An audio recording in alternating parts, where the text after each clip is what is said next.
Good morning, everyone. I hope you're having a great Sunday.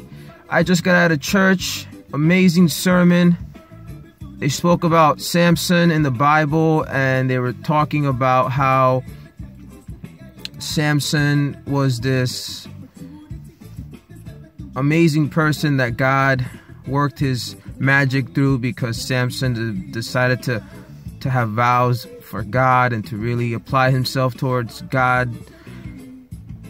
But unfortunately, because of Samson drifting, it slowly started to deteriorate.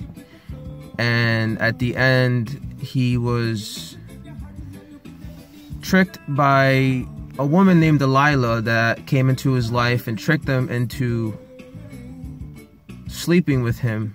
And she used the fact that his wife looked somewhat like her, and they both women came from the same place. She basically used his vices against him to drift him even farther from the vows that he made with God. And I feel this story is so powerful because, like the pastor was saying, we all have a Delilah in our life. We all have vices in our life that are trying to keep us from fully realizing ourselves. I've spoken about this, the dark night of the soul. There's so many different ways that different cultures speak about this, but the point being is there's a force in our lives that is acting against us finding our true selves, and that force will attack. It will send things to your life to sway you and to drift you away from what you're doing, your vision, your passion, your dreams, whatever you want to call it. All these things that push you, that make you feel like you're on the right track, like you're on the mark, are God's energies entering your life. And just like you get this feeling of passion and clarity and pureness, I said that wrong, of that pureness in your heart, there's going to be energies that are going to manifest, whether it's through a temptation, through a friend, through what somebody says, through what something calls you. Someone calls you, they might call you something that really gets you upset. All these things are your Delilahs, your last twigs, like the Buddha says. There's a story about a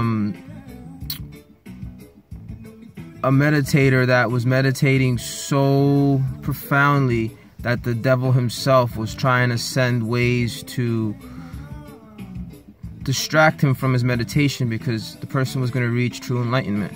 And it's funny because it parallels the Samson and Delilah story, where the little devils were watching the meditator, finding what they could use to upset him and take him out of that inner peace.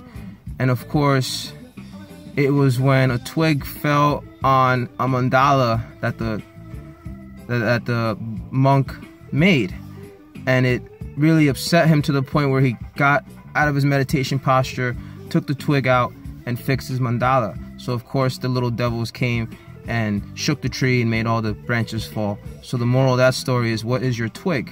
Just like, what is your Delilah? These are all parallel stories pointing to the same thing, which is an energy that you have to become more and more aware of as you start to awaken. The serpent mind, the monkey mind, your Delilah, your twig. There's a reason why so many cultures point to this dark night of the soul. And it is the last gate, I guess you could say, to your freedom. Once you master yourself and you no longer let things distract you, and you learn to stay in your being, then you're sitting with God. And when you sit with God, why would you get up? So I hope the video helped, guys. Namaste. Blessings. Till next time.